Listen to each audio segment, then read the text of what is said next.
Bonjour tout le monde et bienvenue dans ce nouvel octogone où on prend toujours autant de plaisir à décortiquer l'info. Gunther est pas disponible juste pour ce tournage, on lui passe le bonjour, c'est toujours sympa d'avoir son point de vue positif. Après tout, bon sang, l'économie à zéro déchet ou à déchet négatif, c'est-à-dire l'économie qui absorbe les déchets, ça n'a jamais été aussi actuel. Et puis, puisqu'on fait aussi du constructif et du positif, eh ben, vous savez que cet été, pour les abonnements, pour les abonnés à Scandaria, on lance le Summer of AI. C'est donc notre grande opération pour cet été. Vous utilisez l'été pour vous former à l'IA. Donc on a d'une part la nouvelle masterclass Wiki et RAG en local qui suit la précédente, qui a été la plus grosse vente de toute l'histoire de Scandaria. Vous avez surkiffé cette masterclass. Les retours sont complètement dingues. J'ai même d'autres pays qui nous la demandent en traduction maintenant. Vous pouvez d'ailleurs nous approcher si vous êtes intéressé par ça, parce que j'ai des gens qui m'ont dit on aimerait l'avoir en chinois, on aimerait l'avoir en anglais. Et franchement, je ne m'attendais pas à ce que ce soit un tel succès. Donc, c'était comment installer son IA en local. Et celle-là, maintenant, c'est comment l'empêcher d'avoir des hallucinations, comment faire que votre IA vous connaisse bien, mais c'est vos données, ça vous protège. Elle vous connaît très bien. Du coup, ça limite ou même ça élimine les hallucinations. Et ça fait que vous avez une IA qui peut gérer vos clients, qui peut gérer vos enfants. Il y a le nombre d'applications est complètement illimité. Vous pouvez en faire, par exemple, un coach santé. Vous pouvez aussi en faire donc un CRM, système de gestion de vos clients, etc. Vraiment, ne vous laissez pas avoir par le côté un peu technique. Et c'est normal, c'est une masterclass technique. Wiki et RAG, c'est vraiment les technologies pour éviter les hallucinations. Et donc, on fait ça avec Roderick Beck, qui est un ingénieur en IA et qui est spécialiste de la lutte contre les hallucinations. Donc on a le Summer of AI avec toutes les anciennes masterclass, le grand pack stratégique notamment, donc toutes les anciennes masterclass qui sont disponibles à la vente pour l'été et uniquement pour l'été, bien sûr. Et donc voilà, Summer of AI. Et on fera ensuite, après celle de Rodrigue, une nouvelle masterclass sur comment faire son application mobile avec un type génial avec qui j'ai travaillé, Philippe Bellassène, qui vous sort une application mobile en 15 minutes chrono. C'est dinguerie. Ça sera la masterclass qui viendra après dans ce Summer of AI. Donc, vous voyez, on est constructif. Évidemment, les abonnés Scandaria ont moitié prix. Vous recevez un code promo à 50%. Vous avez moitié prix. Si vous n'êtes pas abonné, on vous propose le package où vous pouvez à la fois vous abonner à Scandaria et avoir la masterclass live à moitié prix. Bien sûr, vous avez tout le reste, les masterclass, l'accès aux octogones, les city breaks, etc. Enfin, tout ce que Scandaria recèle comme merveille, mais on est maintenant pas seulement dans le smart maxing, mais aussi dans l'IA maxing. C'est ce nouveau pivot que fait Scandaria.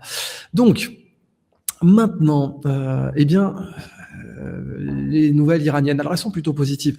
D'abord, ce qui est assez marrant, c'est que, bon, bien sûr, vous avez eu l'IPO de SpaceX qui a continué à monter. Ensuite, elle a commencé à prendre une première correction.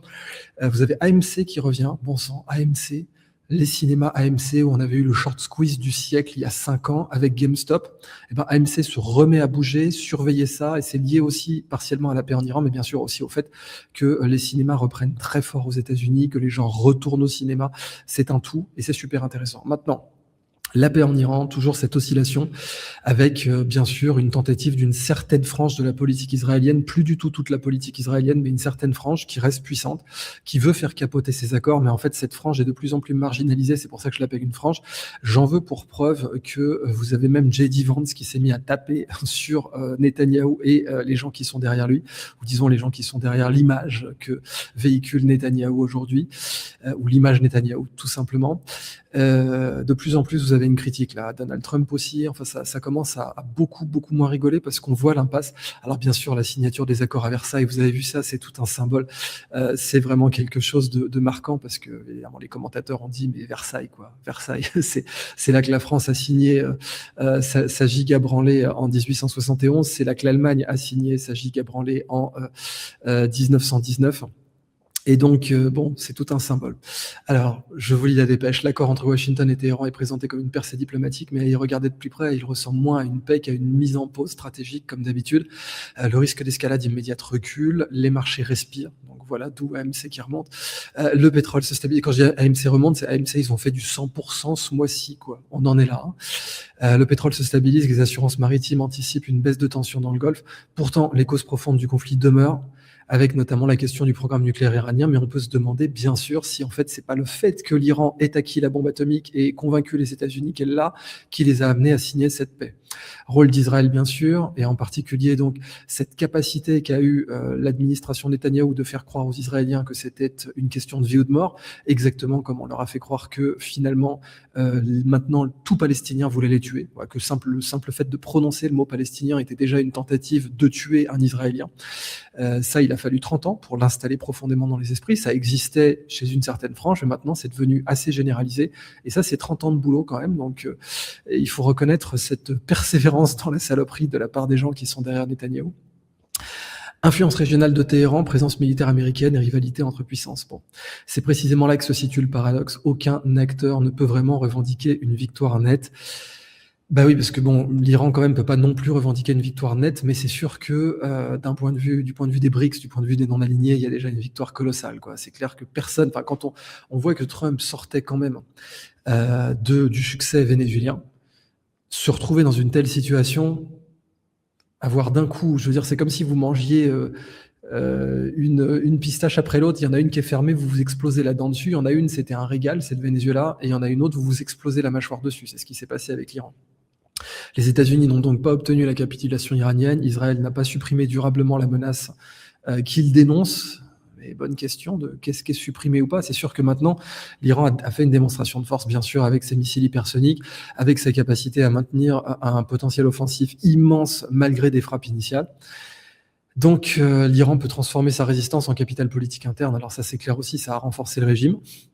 Quant aux pays du Golfe, ils obtiennent un répit sans garantie durable de sécurité et surtout le goût amer de l'alliance avec les États-Unis, c'est-à-dire que vous avez une forte chance de djiboutisation des pays du Golfe, des pays du GCC, et ça serait un énorme échec pour les États-Unis. Vous savez, c'est comme un peu les contrats entre Pepsi et Coca-Cola pour McDonald's, par exemple.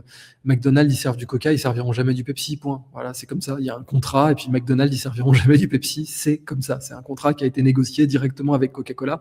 Ils ont des prix de malade. Je crois qu'ils peuvent même pas les déclarer, d'ailleurs. Mais en même temps, ils ne peuvent pas passer à Pepsi. Et ben là, le problème, c'est un peu comme si McDonald's se mettait à vous proposer Coca ou Pepsi. C'est un peu comme si McDonald's devenait Coca neutre, en fait. Et les États du Golfe, s'ils se mettent à proposer, comme Djibouti, base américaine et chinoise en même temps, et russe, soyons fous, voilà, base américaine, base chinoise, base russe, voilà, et ben ça va devenir un vrai problème. Base indienne aussi, hein, c'est ça la neutralité totale.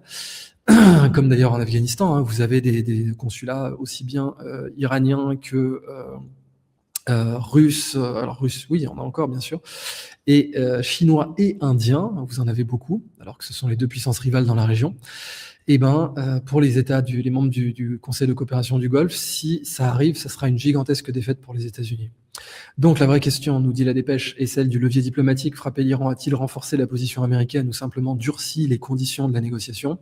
Une guerre n'est stratégiquement utile que si elle permet d'obtenir un meilleur compromis. Là, c'est clairement pas le cas. Sinon, elle ne produit qu'une scène supplémentaire dans un conflit plus long, plus coûteux, plus instable. Ici, la désescalade existe, menée par J.D. Vance. C'est très certainement lui qui a convaincu Donald Trump, et c'est là qu'il faut respecter le fait que J.D. Vance a été patient. C'est-à-dire que vraiment au début, il était totalement contre la guerre. Il avait fait savoir à Trump qu'il était vraiment, qu'il ne pensait pas que cette décision était bonne. Et puis, par patience, sans s'opposer frontalement, en disant, écoute, commandant en chef, c'est vous le président, vous savez ce que vous faites, même si je ne suis pas d'accord, je vais de façon sincère aller dans votre direction. Et là, maintenant, on dirait que Trump a écouté J.D. Vance. Donc ça serait vraiment une très, très bonne chose. Je rappelle qu'il y a la Coupe du Monde. Je rappelle que le besoin pour les États-Unis d'avoir des marchés financiers en hausse est vital. Ça, c'est vraiment une question de vie ou de mort. Il y a aussi la question des stocks stratégiques pétroliers. Beaucoup de gens disent que là, de toute façon, d'une part, les alliés américains étaient en situation catastrophique vis-à-vis des stocks stratégiques, mais que aussi les États-Unis arrivaient en situation catastrophique. Donc là, c'était le moment de faire une fin. Et puis, bien sûr, vous avez bientôt les 250 ans de l'indépendance américaine. Ça aurait été quand même ballot de fêter ces 250 ans de l'indépendance américaine, où Trump est très content d'avoir été élu sur cette période-là. Même en un sens, c'était une des choses qui lui faisait, qu'il faisait être heureux qu'on lui ait volé l'élection précédente, parce qu'il faut être très clair, on la lui a volé. Eh bien, c'était de tomber dans les 250 ans de la célébration. Alors du coup, Chine-Iran, Pékin face au paradoxe de la paix. Pour la Chine, l'accord entre Washington et Téhéran n'est pas seulement une désescalade diplomatique, c'est un test géoéconomique. Depuis des années, Pékin a su transformer les sanctions occidentales contre l'Iran en avantage. Ben oui, ça faisait de l'Iran un État client. Comme le Japon était un État client d'ailleurs des États-Unis pendant la guerre froide. Le pétrole iranien, souvent vendu avec une décote majeure du fait des sanctions, a renforcé la sécurité énergétique de la Chine, tout en plaçant Téhéran dans une dépendance croissante à l'égard de son principal acheteur, État client. Mais une normalisation partielle de l'Iran pourrait rebattre les cartes. Si les circuits financiers, commerciaux et pétroliers se rouvrent, d'autres acteurs reviendront sur le marché. Le privilège chinois pourrait alors se réduire. La paix, paradoxalement, fragiliserait certaines positions acquises par Pékin dans l'économie de crise. La Chine observe aussi le conflit comme un laboratoire stratégique, défense aérienne, frappe de précision, diplomatie de crise, dépendance énergétique, comportement américain sous pression. Chaque épisode fournit des enseignements applicables ailleurs, notamment autour de Taïwan. Et oui, on voit que la Chine est dans une position de force une position de force face à Taïwan, mais qu'elle pourrait être maintenant très tentée de normaliser les choses ou d'obtenir une absorption de Taïwan à la hongkongaise. Bien sûr, la différence entre Taïwan et Hong Kong, c'est que Hong Kong, il y avait vraiment un traité très précis avec une rétrocession en 97, si je me trompe pas. Et pour Taïwan, c'est pas le cas. Donc, il faut forcer le destin, mais la Chine est dans une position assez exceptionnelle pour forcer ce destin. Le Moyen-Orient devient ainsi un miroir. Pékin n'y regarde pas seulement l'Iran, elle y étudie la manière dont Washington utilise la force, protège ses alliés, négocie après l'escalade.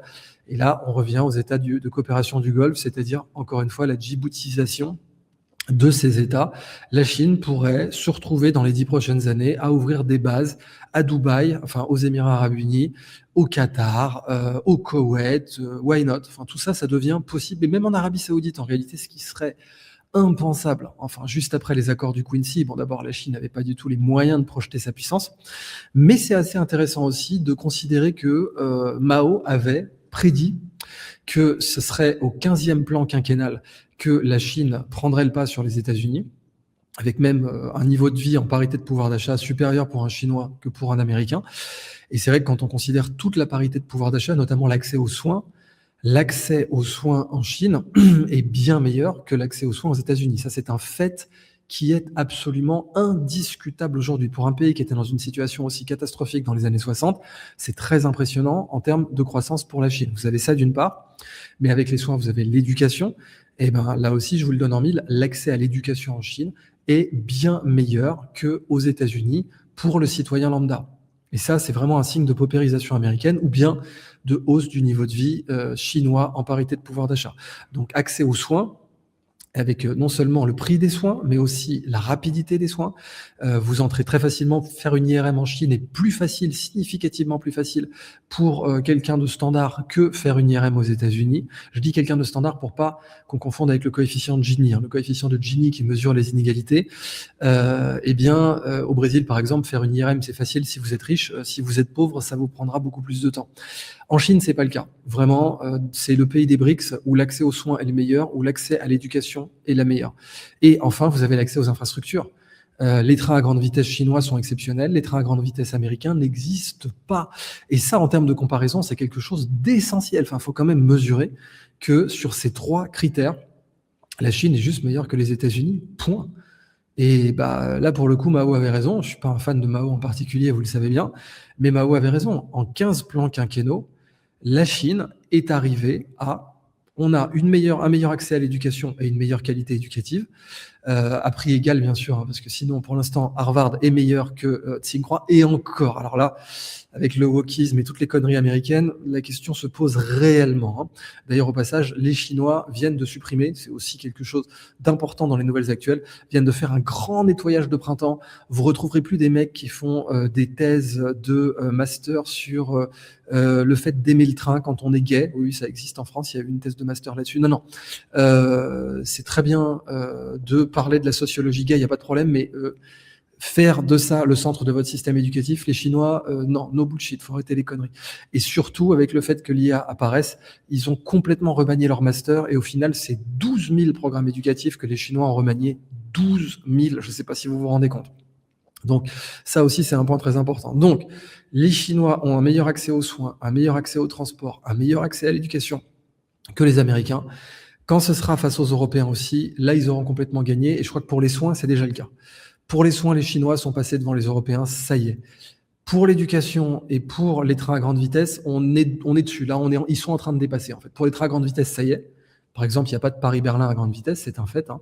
L'Europe a un bon réseau de trains à grande vitesse, mais vous n'avez pas de Paris-Naples à grande vitesse. Les Chinois, ils ont l'équivalent d'un Paris-Naples à grande vitesse, sans aucun problème. Avec un changement de langue, hein. Il y a même plus de différence entre le mandarin et le cantonais qu'il y a de différence linguistique entre le français et l'italien. Donc, quand vous avez des trains à grande vitesse qui vont d'une capitale ou d'une grande ville cantonaise à une grande ville qui parle le mandarin, c'est comme si vous aviez un Paris-Naples à grande vitesse en 4 heures. Ça, c'est le genre de dinguerie que les Chinois peuvent vous faire avec des trains qui vont à 400 km/h. C'est impossible en Europe. Donc, même du point de vue train à grande vitesse déjà, je peux vous dire que les Chinois ont dépassé. Donc, il reste plus que l'éducation. Voilà, l'éducation. Et alors, vous avez les facs bien classées en France, notamment, en Allemagne aussi. Si on prend tout le continent européen, bien sûr, les facs anglaises sont over the top. Mais là aussi, je pense que ça va pas tarder. Donc, je termine la dépêche. Le Moyen-Orient devient un miroir. Pékin n'y regarde pas seulement l'Iran, elle étudie la manière dont Washington utilise la force. Et ça, c'est clair que c'est important. Israël, la droite religieuse change la nature du conflit. Bah oui, le problème, il est là, hein. En Israël, la montée de la droite religieuse ne se limite plus à une radicalisation marginale. Alors cette droite religieuse, attention, parce que c'est pas tous les religieux israéliens qui sont à droite, contrairement à ce qu'on pense, hein, même loin s'en faut. Et bien sûr, vous avez les questions des rabbins antisionistes, mais je parle même pas de ça, hein. Je parle de certains rabbins qui ont une approche très différente. Simplement, cette droite religieuse, donc en gros, Itamar Ben-Gvir, hein, tout simplement, enfin les gens qui votent pour lui, eux ont réussi à faire croire à la majorité des Israéliens qu'à chaque fois que vous prononcez le mot palestinien, ça tue un Israélien, ou ça tuera un Israélien. À chaque fois que vous dites le mot palestinien, ça va tuer un Israélien. Voilà ce qu'ils ont réussi à convaincre, et ça, c'est ce niveau de manipulation. Donc, la montée de la droite religieuse ne se limite plus à une radicalisation marginale. Elle transforme progressivement le centre de gravité politique du pays. C'est exactement ça. Et ça, bien sûr, c'est nos confrères de Plus 97 de Mag qui nous le disent, avec cet excellent, je vous encourage à aller sur leur site, The Israeli Right is marching under a new flag. Et ce new flag, qu'est-ce que c'est? C'est le troisième temple. Donc, le flag march, où vous voyez la reconstruction du troisième temple, ce que Plus 97 de Mag appelle les Temple Activists. We face the temple. Excellent article de Plus 97 de Mag qui vous parle de ce sujet, avec Itamar Ben-Gvir, bien sûr, qui est venu sur l'esplanade des mosquées. Et ça, précédemment, quand Ariel Sharon l'avait fait, ça avait lancé une intifada. Donc, vraiment, comme d'hab, Plus 97 de Mag au sommet de l'information. Autour de l'esplanade des mosquées, que les nationalistes religieux appellent bien sûr le mont du Temple. Bon, ça pour le coup, c'est pas que les nationalistes religieux qui l'appellent comme ça. C'est tout Israélien, hein, même tout Juif doit l'appeler le mont du Temple, et je trouve ça normal pour le coup. Un courant longtemps périphérique revendique désormais une souveraineté juive plus explicite et une présence religieuse assumée sur l'un des lieux les plus sensibles au monde. La marche des drapeaux à Jérusalem illustre cette mutation. Elle ne relève plus seulement du folklore nationaliste ou d'une minorité ou de la démonstration de force symbolique. Elle devient le théâtre d'un projet politique plus profond, faire passer Israël d'un État national à un ordre où la souveraineté, la religion et le territoire se confondent davantage. L'enjeu dépasse donc la question palestinienne, il touche à la définition même du régime israélien. Le conflit n'est plus seulement militaire ou territorial, il devient aussi constitutionnel, religieux et civilisationnel. Et vous observez là-dedans en fait aussi une tentative de religiosisation des agences. Par exemple, la religiosisation du Mossad, il y avait des juifs, il y a toujours eu des juifs pratiquants au Mossad, bien entendu, hein, des juifs qui font Shabbat au Mossad, il y en a, c'est même normal. Mais là, on parle vraiment d'une extrémisation au sommet, c'est-à-dire vraiment l'idée, et ça, c'est pourquoi ça se faisait pas avant. Pas forcément parce que les gens sont gentils, mais parce que c'est pragmatique. C'est-à-dire de la même façon que vous pouvez pas avoir non plus des fanatiques marxistes à la tête du KGB durant la guerre froide, il vous fallait des gens pragmatiques, il vous fallait des gens qui comprenaient le renseignement avant toute chose. Vous ne pouviez pas non plus prendre comme élément fondateur d'être au sommet du Mossad, d'être un fanatique religieux. Parce que ça allait obscurcir votre jugement. Et à la fin de la journée, vous êtes une agence de renseignement. Bien sûr, le Mossad fait aussi de l'action, mais vous êtes une agence de renseignement. Enfin, le Mossad donc fait aussi de l'action et de l'influence. Mais en tant qu'agence de renseignement, vous êtes obligé d'être un minimum limpide et de filer des rapports qui sont un minimum limpides. Et ben ça, on voit que c'est en train de finir. C'est en train de se terminer et ça va avoir des conséquences énormes. Toujours Moyen-Orient, Israël, Palestine, contrôler l'information, contrôler la survie, et toujours nos confrères de Plus 97 de Mag, 15 articles par jour, l'étendue de l'interférence des médias, de l'armée dans les médias. Un rapport donc du censeur militaire en 2025 montre que 5000 rapports de presse ou dépêches ont été supprimés pendant la guerre entre Israël et l'Iran. C'est un excellent article de Haggai Matar, qui est donc daté du 17 juin 2026, toujours sur Plus 97 de Mag, et je vous encourage toujours à le lire. Il est en partenariat avec Mekomit, local call, appel local en hébreu. Et je crois que Meron Rapoport y a participé. Donc, dans la guerre israélo-palestinienne, la violence ne se limite pas au champ militaire, elle passe aussi par le contrôle de l'information, par l'asphyxie économique. Selon Plus 97 de Mag, la censure militaire israélienne est intervenue en moyenne sur 15 articles par jour en 2025. Ce chiffre donne une mesure concrète d'un phénomène souvent traité de façon abstraite. En temps de guerre, ce qui peut être vu, nommé ou discuté devient lui-même un enjeu stratégique. Mais le contrôle ne concerne pas seulement les récits. En Cisjordanie, de nombreux travailleurs palestiniens privés d'accès légal au marché israélien depuis le 7 octobre tentent encore de franchir la barrière de séparation pour gagner leur vie. Certains risquent l'arrestation, d'autres les tirs mortels. Ces deux réalités dessinent une même logique. Gouverner un conflit, c'est aussi gouverner les conditions de visibilité et de survie. La guerre se joue dans les médias, mais aussi dans l'économie quotidienne. Et encore une fois, très bel article de Mekomit et de Plus 97 de Mag, avec un très beau graphique qui vous montre l'interférence de la censure militaire. C'est vraiment du bon boulot et c'est vraiment le genre de choses que j'aime rapporter dans l'Octogone. On est là pour soutenir les journalistes citoyens, où qu'ils soient. Myanmar, quand la résistance tente de devenir un État. Au Myanmar, la lutte contre la junte militaire entre dans une nouvelle phase. La création d'un conseil de pilotage destiné à coordonner les forces de résistance marque une tentative de passage à l'âge politique. Il ne s'agit plus seulement de combattre le régime par une mosaïque de groupes armés, de mouvements civiques et d'organisations ethniques, mais de produire une direction commune. Alors vous pouvez être sûr que si jamais la junte militaire qui contrôle le Myanmar venait à être renversée, la Chine changerait tout simplement son fusil d'épaule. La Chine a une capacité diplomatique à ne pas se surinvestir dans un partenaire. Elle est donc capable de devenir le partenaire de whoever will be in charge next. Et ça, c'est valable même avec des gens qui ont été installés par les Américains.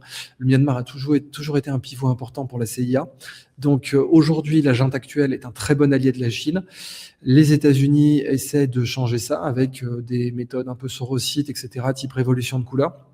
Ça peut fonctionner, mais si ça fonctionne, les Chinois ont une capacité d'adaptation qui a profondément cru dans les dernières décennies. L'enjeu est décisif, donc beaucoup de révolutions échouent, non faute de courage, mais faute d'architecture institutionnelle. La résistance birmane cherche donc à transformer l'insurrection en projet de pouvoir, en intégrant les minorités ethniques, les forces démocratiques et les femmes dans une structure plus représentative. Ce mouvement révèle une question stratégique plus large. Comment un soulèvement devient-il un gouvernement crédible?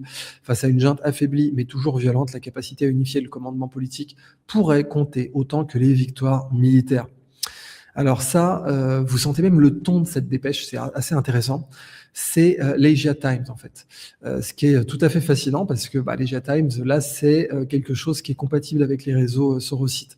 Donc, vous voyez un traitement de la dépêche, et c'est intéressant, comme on fait l'Octogone, on fait du journalisme citoyen. C'est intéressant d'avoir un recul critique sur les médias et de voir donc, par exemple, que là, on a un champ lexical, la société civile, etc. Pierre-Yves Rougeron vous en parlerait beaucoup mieux que moi. On a un champ lexical qui est très très sorosite, et c'est normal, ça arrive sur l'Asia Times. Alors je dis pas que l'Asia Times est sorosite en soi, il est juste sorosite compatible, voilà. Et ça se sent tout de suite dans la dépêche. Mais bon, c'est intéressant aussi de mixer ça dans l'Octogone.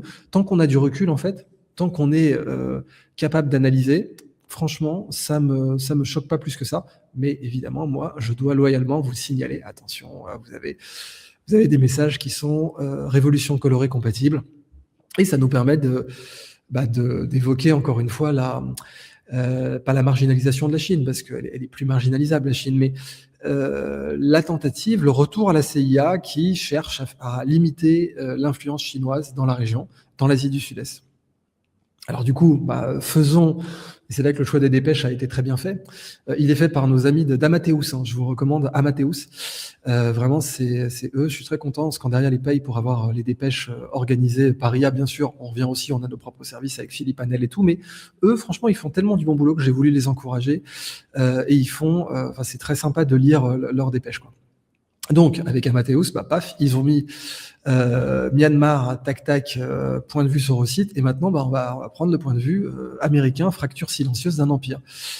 Où là, on est sur une dépêche de Trends Journal. Alors c'est parfait parce que je vais demander bien sûr à Amadeus de prendre du Trends. Et alors là, vous passez de Asia Times, qui est très sur Eurosite, à Trends Journal.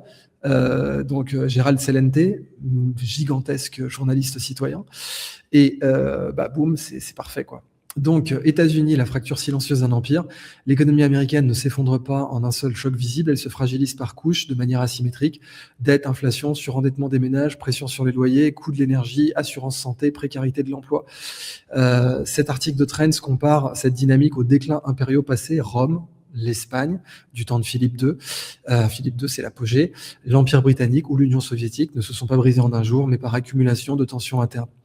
Le point central est celui de la contradiction. Les institutions continuent d'afficher une économie robuste, tandis qu'une partie croissante de la population vit l'inverse au quotidien.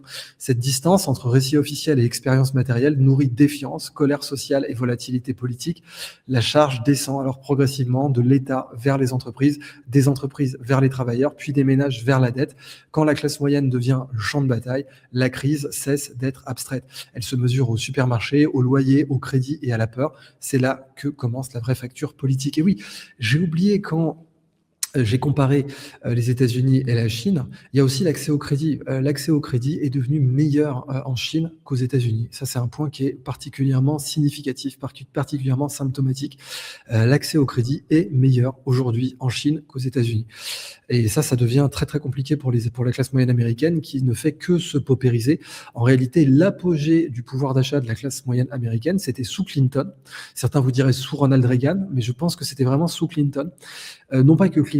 Alors bon, Clinton avait quand même rendu un budget à l'équilibre, il faut reconnaître ça. Sur le plan économique, Clinton avait fait des choses très intéressantes avec le fameux « It's the economy stupid ». Mais Clinton, c'est aussi l'époque où justement la Chine rentre dans l'Organisation mondiale du commerce. Les délocalisations vont encore plus s'accélérer. La classe moyenne américaine va se retrouver prise au piège avec notamment l'effondrement des PME américaines, un peu comme en Allemagne. Et tout ça, évidemment, ça va finir par vous donner une paupérisation. Et vous la voyez vraiment. Donc, très bon article de Trends Journal, là, qui pose toujours la bonne question. L'effondrement de l'Empire américain. Cet effondrement sera-t-il gracieux ? Est-ce que Donald Trump sera plutôt Poutine que Yeltsin ou Gorbatchev que Yeltsin ? C'est une vraie question. Si jamais Donald Trump s'avère être un Yeltsin, là, la pauvre classe moyenne américaine, elle va prendre super cher. Mais heureusement, vous avez la vitalité américaine. Ce que les Américains n'ont pas perdu, c'est leur vitalité. Et la vitalité entrepreneuriale américaine, la vitalité capitaliste américaine reste réelle.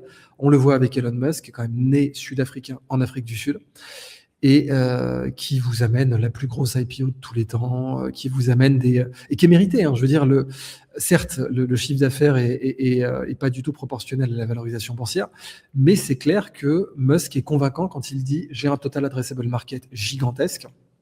Et j'ai une capacité, un moat, une barrière d'entrée, une protection qui est colossale, elle aussi. Dépêche suivante, petite puissance, grande résistance, la guerre change d'échelle. Alors ça nous vient aussi de Trends Journal. Les guerres récentes révèlent une rupture stratégique. Les grandes puissances ne peuvent plus imposer leur volonté aussi facilement à des États plus faibles sur le papier. L'Iran est le bel exemple. La Russie s'est enlisée en Ukraine. Trends est très neutre là-dessus, j'aime beaucoup. La Russie s'est enlisée en Ukraine. Alors, c'est vrai et faux, mais c'est aussi vrai. Il ne faut pas croire, on est dans le journalisme alternatif et citoyen, mais la Russie a un problème ukrainien qui est son inflation. L'inflation russe est réelle. L'inflation russe est réelle, et en particulier dans les grandes villes où le prix des supermarchés a bien grimpé. Ça, c'est une réalité. Donc la Russie s'est enlisée en Ukraine malgré son avantage militaire initial, en particulier logistique. Les États-Unis, eux, se retrouvent contraints de négocier avec l'Iran après une guerre qui n'aurait atteint aucun objectif décisif. Ça, c'est clair. Dans les deux cas, l'adversaire supposé inférieur a exploité drones, missiles de précision, résilience nationale et soutien extérieur pour rendre le coût de la victoire prohibitif. Cette transformation change la hiérarchie militaire mondiale.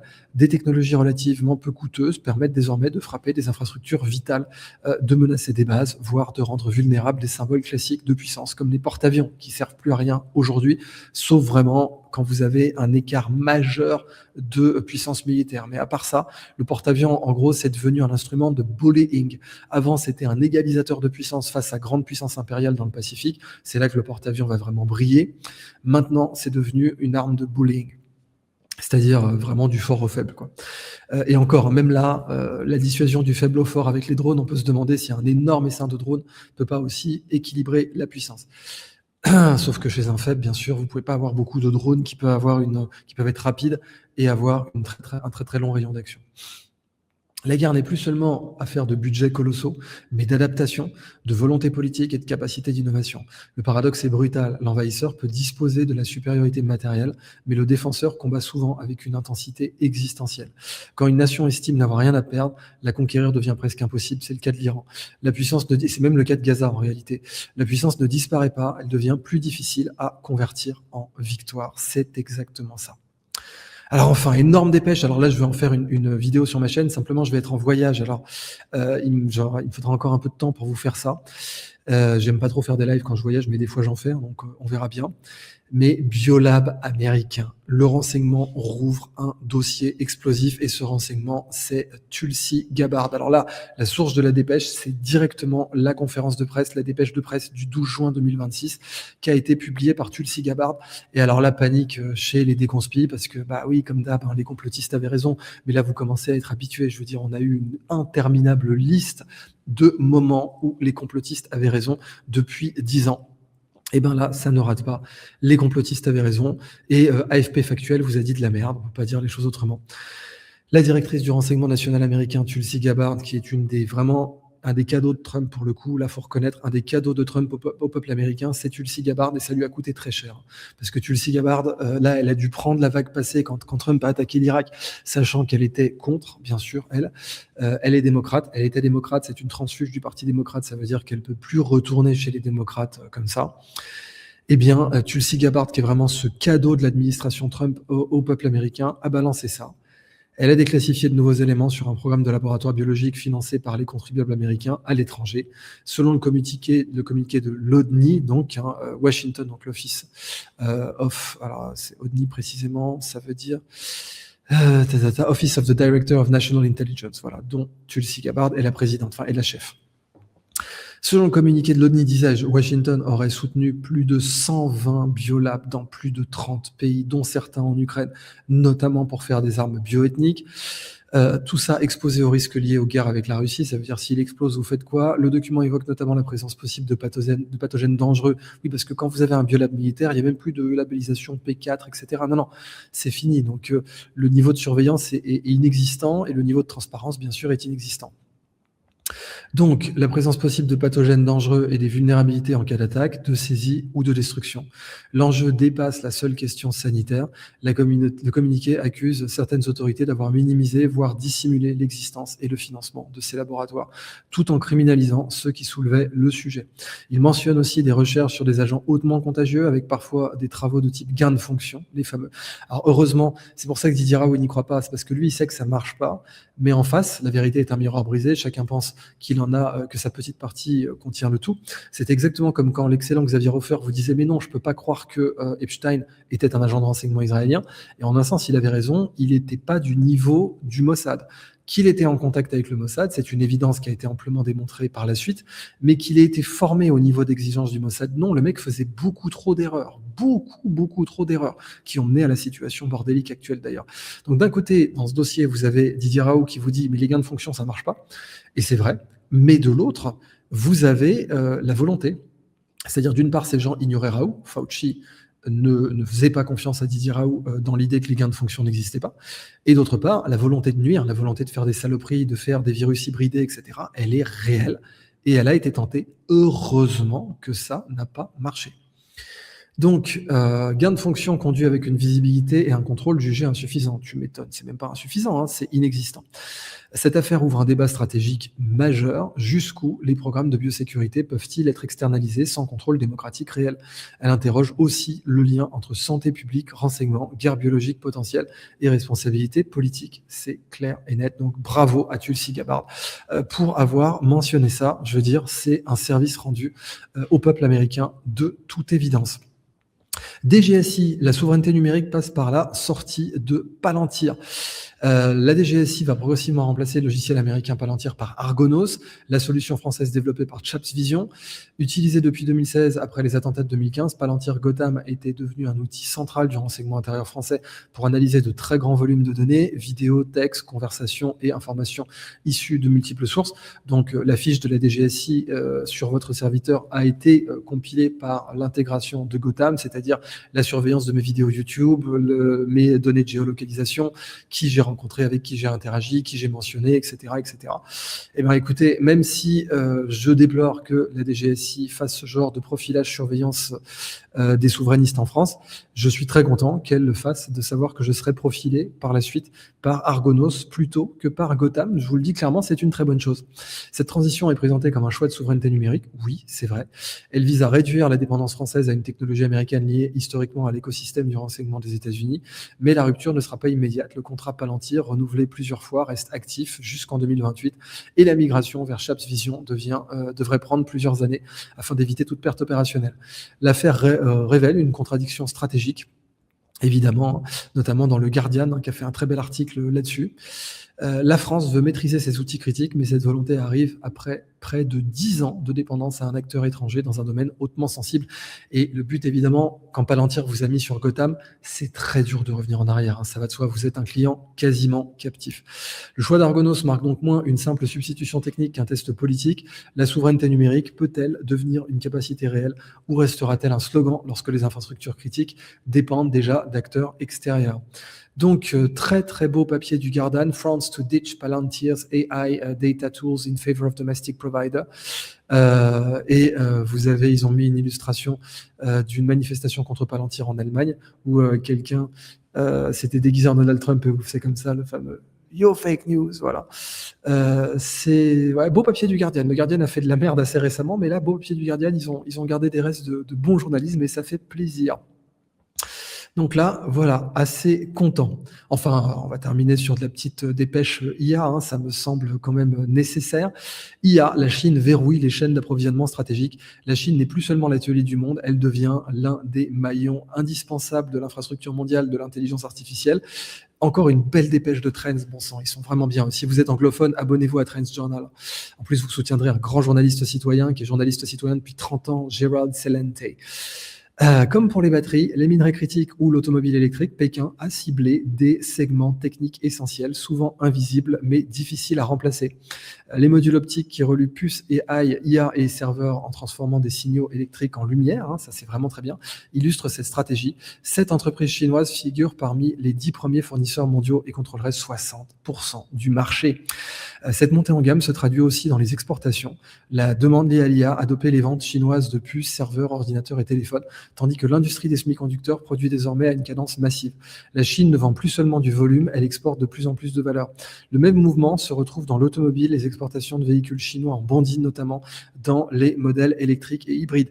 Malgré la faiblesse de sa demande intérieure, Pékin compense par une offensive extérieure. Le message est clair, les barrières commerciales peuvent ralentir la Chine, mais difficilement contourner sa place dans les chaînes technologiques critiques. Donc on en revient à ces... en 15 plans quinquennaux, on aura déglingué tout le monde. C'est exactement ça, ce qu'on voit avec l'approche de la Chine là sur l'IA, parce que bon sang quoi. Vous imaginez la Chine être leader à l'époque, il y avait IBM sous Mao, et Mao n'aurait pas imaginé dans ses rêves les plus fous dire allez, enfin, autant De Gaulle l'avait fait avec le plan calcul qui a été déglingué surtout sous Giscard, faut pas croire. J'aime beaucoup ce que dit H16, Htable, enfin c'est la référence du blog libéral en France, Htable. De la même façon que le canard réfractaire, c'est la référence à gauche, et même marxiste pour le coup pour le canard réfractaire, à l'échelle libérale, à l'échelle Bastia, il n'y a pas, enfin bien sûr vous avez aussi Charles Gave, ça va de soi, mais à l'échelle Bastia, vous n'avez pas mieux que Htable, H16. Allez voir ce blog, il déchire tout. Si votre point de vue, si vous voulez vraiment une ligne éditoriale à la Bastia, c'est du sucre. Et donc, ce que je veux dire, c'est que, par exemple, pourquoi je vous parlais de Htable, c'est parce qu'il était contre le plan calcul. Il disait, attendez, quand l'État s'en occupe, ça merdoit, faut arrêter l'État stratège. Et je peux tout à fait le comprendre, vraiment tout à fait comprendre son point de vue. Mais il faut nuancer juste ça par le fait que, oui, l'État stratège en France a souvent merdé, solidement, parfois par sabotage pur. Mais dans le cas du plan calcul, c'est pas De Gaulle, c'est vraiment Giscard. pour le coup, c'est sous Giscard que ça a merdoyé. Donc, en tout cas, imaginez sous Mao l'idée de se dire ouais, on sera leader en IA, enfin pas l'IA à l'époque évidemment, l'IA c'était un sous-domaine, mais imaginez Mao dire attendez, on va être du niveau d'IBM.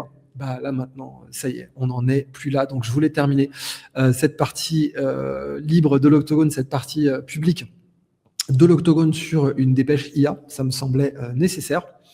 Et voilà, on va passer bien sûr à la version pour nos abonnés. Mais donc, comme je vous l'ai dit, on est maintenant dans le Summer of AI, l'été de l'IA, avec Scandaria, où vous avez donc d'une part toutes les anciennes masterclass qui sont disponibles juste cet été pour vous former, voilà, chef d'entreprise, etc. C'est que des masterclass qui rapportent beaucoup plus que ce qu'elles coûtent à votre entreprise. Et en plus, donc, c'est votre entreprise qui paye parce que c'est de la formation, vous récupérez la TVA. Eh bien, ça vous rapporte beaucoup plus, parce que je dis par exemple la masterclass de vibe coding, savoir vibe coder aujourd'hui, même si je vous demande pas de vibe coder votre site web, hein, je vous demande pas de vibe coder votre propre appli tout de suite, on va vous faire une formation là-dessus. Mais juste savoir vibe coder, ça fait que quand vous commandez à un prestataire digital, et plus de 80% des PME françaises sont insatisfaites des prestations de leurs prestataires digitaux, et ben si vous savez vibe coder, vous saurez mieux ce que vous voulez exactement, et ça va vous éviter du rework, ça va vous éviter des modifications à la commande qui coûtent très cher. Donc rien que la masterclass de vibe coding, elle peut vous faire économiser 20 000 balles à l'année pour votre société. Mais c'est pas seulement celle-là. Vous avez donc comment installer son IA en local. Alors là, laissez tomber. Vous avez une IA qui vous connaît et qui, on vous a fait en plus une étude de cas sur comment faire l'école à la maison avec livre dont vous êtes le héros, transformer le bac en livre dont vous êtes le héros avec une IA en local. Et là-dessus, boum, rebelote, on vous met Roderick Beck, ingénieur en IA exceptionnel, qui va vous apprendre comment limiter ou éliminer les hallucinations pour votre IA locale, pour qu'elle puisse gérer vos clients, pour qu'elle puisse faire des simulations de clientèle, pour qu'elle puisse, si vous êtes notaire, avocat, médecin, etc., gérer vos dossiers sensibles. Et là aussi, la valeur, c'est plus de 20 000 balles à l'année, parce que bon sang, les hallucinations, c'est ça que ça coûte. Donc, une masterclass à 199 balles, honnêtement, il n'y a même pas à chercher, quoi. Surtout, encore une fois, que c'est pour vous professionnaliser. Donc voilà, le Summer of AI et cette prochaine masterclass, précisément, votre wiki et RAG en local. Donc vous cliquez sur s'inscrire. Elle est ouverte à la vente que pendant 22 jours, bien sûr. Vous réservez votre place. Donc, comme d'habitude, elle est à moitié prix pour les gens qui sont déjà abonnés à Scandaria. Vous allez recevoir votre lien, votre code promo qui vous fait 50% de réduction. Et elle est formation wiki en RAG, donc avec l'abonnement Scandaria à seulement 229,99. Ça veut dire qu'avec l'abonnement Scandaria, vous avez accès à tous les octogones, même la partie payante. Vous avez accès à plus de 24 masterclass. On est d'ailleurs en train de préparer une masterclass sur, en gros, l'IA pour tout le monde, l'IA pour les nuls, si vous voulez, avec Philippe Hanel. Et avec moi, donc qui fait le question-réponse. Et voilà, vous avez cette masterclass et ça fait super plaisir. Summer of AI. Je suis très content que Scandaria ait évolué comme ça, vraiment. Bien sûr, vous avez aussi l'application Scandaria. Voilà, je termine donc cet octogone là-dessus. Les abonnés Scandaria ont accès à la deuxième partie. Je vous dis à tout de suite.